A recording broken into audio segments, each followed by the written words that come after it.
Hello guys, how are we all doing? Welcome back to World Cup predictions. We're now down to the last 8, the quarter-finals. I know, how exciting. And this is where, England are in it. We're obviously England fans, but this is where it's the best teams left. You know, there isn't any one-sided games. I mean, there might be favourites for some of these games, but there are going to be some interesting battles. Yep.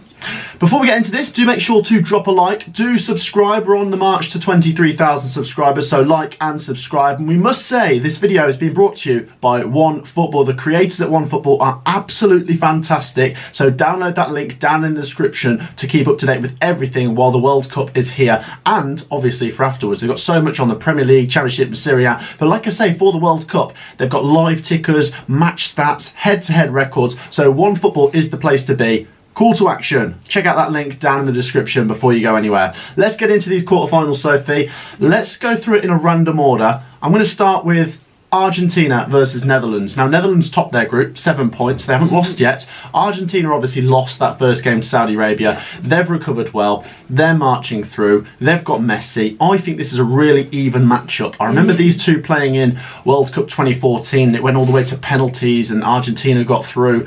I'm really struggling to separate this one. Yeah.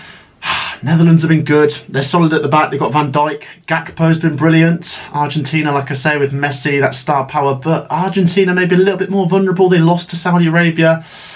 I'm going to say this could go to extra time, not quite to penalties, because I think Argentina will pinch it. 2-1. Oh, okay. What, in extra time? Yeah. Okay, so what are you saying, 1-1 and then they get one in extra 2-1. time? Yeah.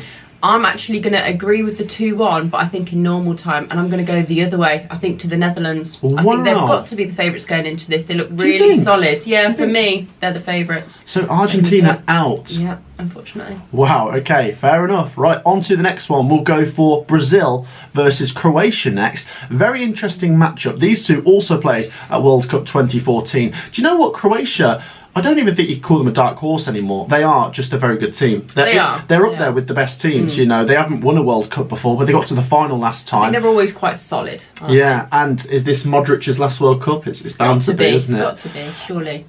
It's going to be interesting. Brazil obviously fighting for a cause. They haven't won a World Cup in 20 years, and obviously with Pele, you know, they played their hearts out against South Korea. I thought they were devastating going forwards. Two very different styles of play here. You got Brazil, who can just sweep teams aside. They've got so much going forwards, whereas Croatia can be calculated and they're good at the nitty gritty. If the game's tight, they'll win it if it goes to extra time or penalties. So Brazil need to take the lead. They need an early lead, I think. Otherwise, Croatia could frustrate them here. I think it's going to be close. I think Brazil might just edge it. A little bit more goal power for me. So I'm going to go Brazil 2, Croatia 1. Okay, yeah, I agree. I think Croatia could make this quite a difficult game, a lot more difficult than South Korea, because Brazil just, I don't even think they got out of second gear against South Korea, and they looked very, very good. They finished the game in the first half, to be honest. They did. And then Croatia, I predicted a 1-1 going to penalties, but I did say that Japan would beat them, so they proved me wrong there. However, I think they will be going out against Brazil, not to discredit them, but just because Brazil are looking very solid. So for me, 3-1 Brazil. And if this game does go to penalties, Croatia's goalkeeper was pretty good at saving penalties. He was. Saved 3 out of 4, but we'll say Japan's penalties were pretty rubbish.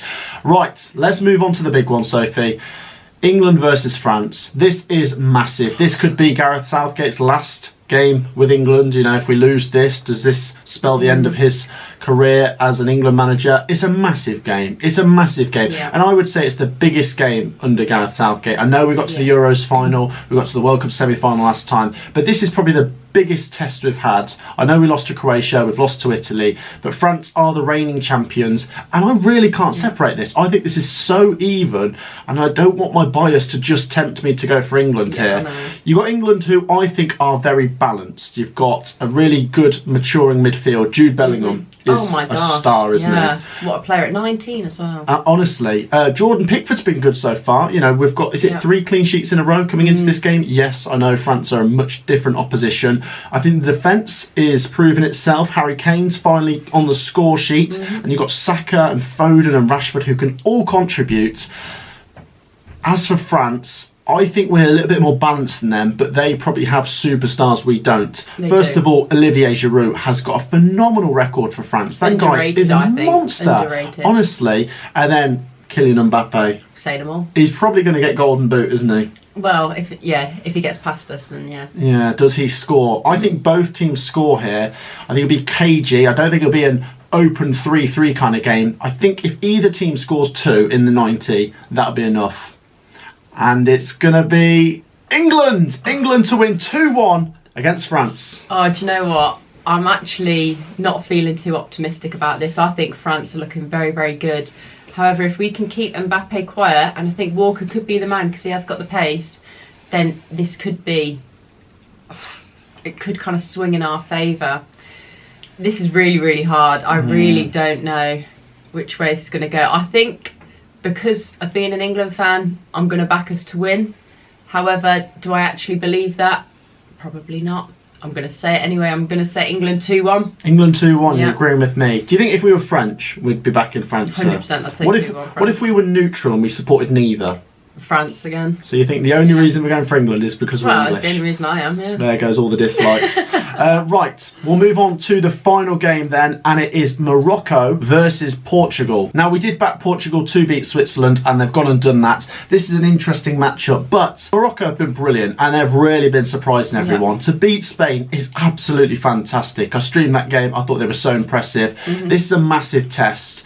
I think Morocco, God, do you know what? It's going to be interesting because I've been impressed by Morocco. I thought they might do all right, but they've really blown me away. Ziyech is a brilliant player, and I'm actually starting to learn a few of these Morocco players that I didn't know because they're not from the English leagues.